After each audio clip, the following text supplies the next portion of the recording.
सच को समझना और सच को पाना हमारे तख़य्युल का काम है। ये तख़य्युल ज़हन के खुदकार और आज़ाद अमल का नाम है, मगर तख़य्युल की इस आज़ादी की लगाम आप अपने हाथ में रखें, क्योंकि हमारे इसी तख़य्युल से ही हमारा ज़हनी रिदम बनता है। दिलो दिमाग में हम आहंगी पैदा होती है, जिस्मो जान में एक तरन्नुम बजता है। जिस्मो जान में हम आहंगी नहीं होगी तो बीमारियां पैदा होंगी। बीमारी दरअसल हम आहंगी के फुकदान का नाम है। ज़हन और जिस्म में हम आहंगी ना होने से मुराद बायक वक्त दो कश्तियों पर सवार होने के मुतरादिफ है। दो कश्तियों का सवार कभी साहिल पर नहीं पहुंचता, उसके मुकद्दर में बस डूबना ही लिखा होता है। ये हम आहंगी के फुकदान का नतीजा है कि 100 बीमार लोगों में से 99 ऐसे होते हैं जिनकी सोच और तख़य्युल ने उन्हें बीमार किया होता है।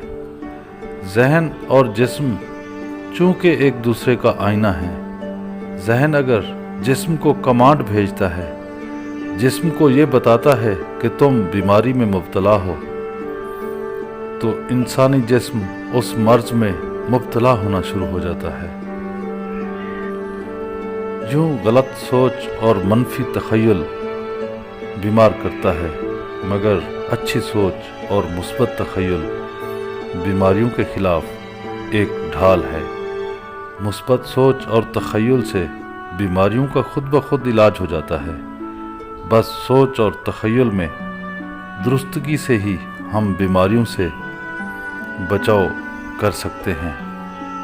इंसान अपने ज़हन और जिस्म को तवाना रखना चाहता है तो उसे इजाफी बोझ उतार फेंकना होगा।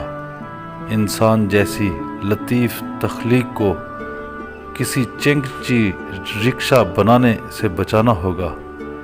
इंसान चिंगची की तरह हर वक्त लदे फंदे रहते हैं, ओवरलोड रहते हैं। गाड़ियों पर ओवरलोडिंग के खिलाफ कवानीन मौजूद हैं, मगर इंसान पर तो जानबूझकर हर तरह का बोझ लदा जा रहा है।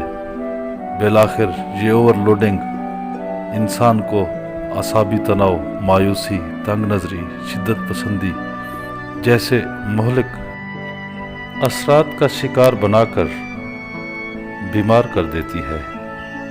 इंसान घर या फिर हस्पताल के कमरे में बंद कर दिया जाता है।